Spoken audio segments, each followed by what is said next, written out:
বন্ধুরা, আজকে আমি রান্না করছি বিউলির ডাল আর আলু পোস্ত। বিউলির ডালের জন্য আমি কড়াটা আগে দিয়েই কষিয়ে দিয়েছি। ডালটা আমার ভাজা হয়ে গেছে। আমি এর মধ্যে একটু জল দিয়ে ধুয়ে নেব যাতে পাউডারটা হয়ে যায়।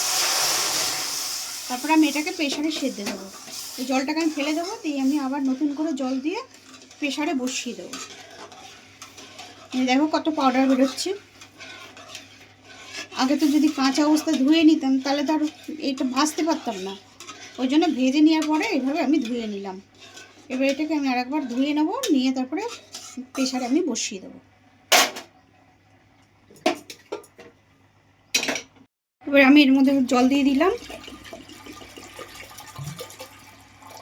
আর দেবো না, হয়ে গেছে পরিমাণ মতো। এবার আমি এর মধ্যে দিয়ে দেবো নুন। নুনটা পরে আবার একটু দেখে নেব, যতটা সেদ্ধ করছি ওর জন্য আমি এখানে একটু নুন আর হলুদ দিয়ে সেদ্ধ করে নিলাম ডালটাকে। এবার গ্যাসটা আমি বাড়িয়ে দিলাম। এবার এখানে আমি 5টা সিটি দেবো। আলু পোস্তর জন্য পোস্তটা আমি বেটে নেব, আর লঙ্কাটা আমি আলু পোস্তর মধ্যে দেবো, আমি বাটবো না। আর এই ডালের জন্য আমি এইটুকুনি আদা নিয়েছি, আদাটাকে আমি শিলে বেটে নেব।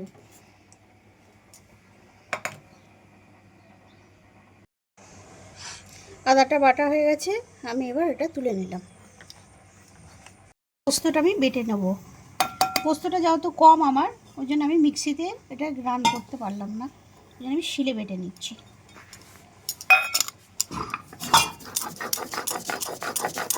পোস্ত বাটা আমার হয়ে গেছে, আমি পোস্তটা তুলে নিলাম। শিলে বাটা একটু ভালো হয়, বাটাটা বেশি, স্বাদটাও একটু অন্যরকম হয়।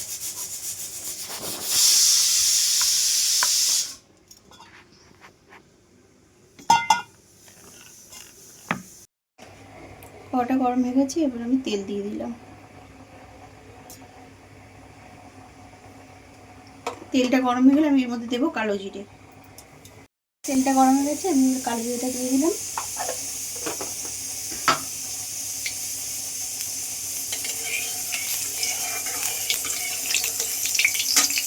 এবার আমি আলুটা দিয়ে দেবো। আমি আলুটা সেদ্ধ করলাম না, যেহেতু ছোটো কেটেছি আর যেহেতু নতুন আলু, তাই জন্য গলে যাবে আলুটা। তো গ্যাসটা কমিয়ে কমিয়ে আমি একটু ভাজবো। হয়ে গেছে, আলু ভাজাটা হয়ে গেছে। এবার এর মধ্যেই লঙ্কা কুচানোটা দিয়ে দিলাম। এবার এখানে দেবো পরিমাণ মতো নুন। আচ্ছা, দেবো জাস্ট একটু হলুদ।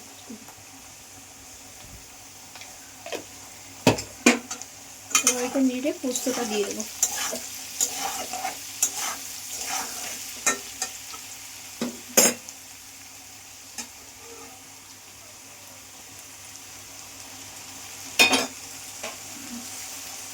এবার পোস্তটাকে দিয়ে আমি ভালো করে আলুটার সাথে মাখিয়ে নিলাম। আস্তে আস্তে এটাকে কষাতে থাকবো। তারপরে অল্প জল দেবো, বেশি জল দেবো না। এটা একটু ঝোল ঝোলও খাওয়া যাবে, আবার শুকনো, আমি একটু শুকনো পছন্দ করি বলে ওই জন্য আমি শুকনো শুকনো একটু পোস্তটা করবো। আমি জল দেবো, এর মধ্যে অবশ্যই জল দেবো। জলের পরিমাণটা সামান্য একটু দেবো।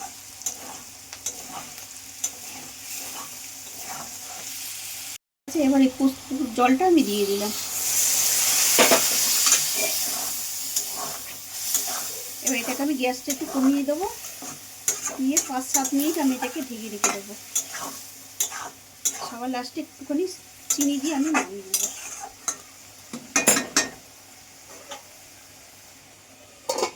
গ্যাসটা দেখুন, আমার আলু পোস্ত সম্পূর্ণ হয়ে গেছে। এবার আমি এর মধ্যে একটু মিষ্টি দিয়ে নামিয়ে, যে আলু সব গলে গেছে, এর মধ্যে একটু মিষ্টি দিয়ে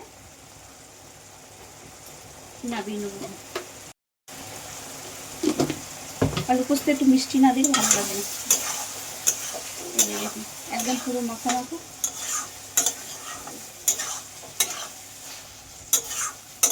পুরো কমপ্লিট হয়ে গেল আমার আলু পোস্ত।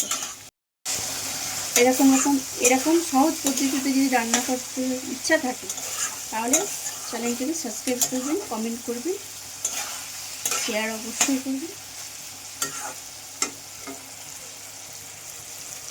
খুবই কম সময় লাগে এই আলু পোস্তটা করতে।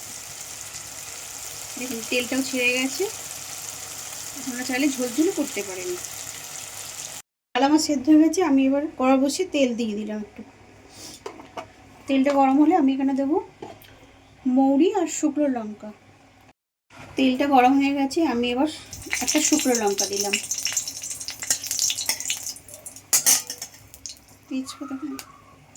একটু মৌরি দিলাম। গ্যাসটা একটু আস্তে করে দিলাম আমি। এবার এমনি এর মধ্যে একটু হিং দিয়ে দিলাম।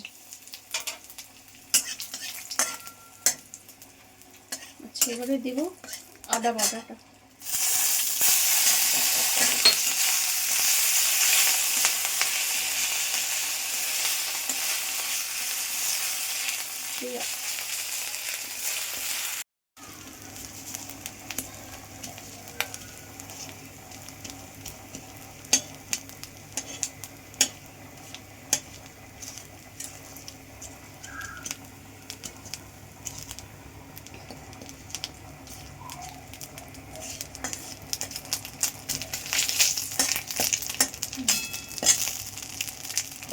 এবার আমি ডালটাকে ছেড়ে দেবো।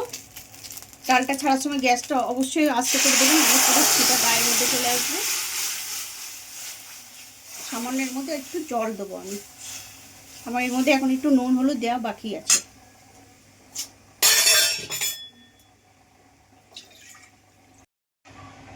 একটু হালকা হলুদ দিয়ে দিলাম। তখন হলুদ দিয়েছিলাম, অল্প দিয়েছিলাম। আর একটু নুন দিয়ে দিলাম। নুনটা একটু কম হয়েছে।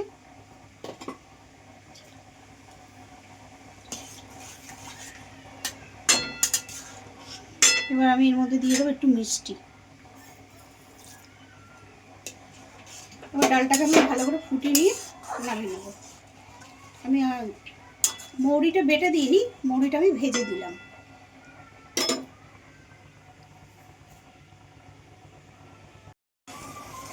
ডালটা আমার হয়ে গেছে সম্পূর্ণ। আমি এবার ডালটাকে নামিয়ে নিলাম। গ্যাসটা নিভিয়ে দিলাম। ডালটাকে এবার আমি নামিয়ে নিলাম।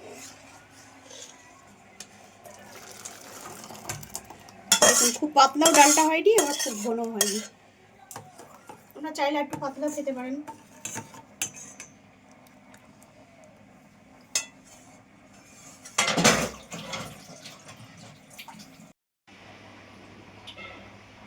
বন্ধুরা দেখুন, আজকে আমি বিউলির ডাল আর আলু পোস্ত করেছিলাম নিরামিষ। আমি এখন থালাটা সাজিয়েছি বাসমতি রাইস, বিউলির ডাল, আলু পোস্ত, একটু মাধুরী পাঁপড় ভাজা, আর সঙ্গে একটু শসা, নুন, বাঙালির প্রিয় খাবার।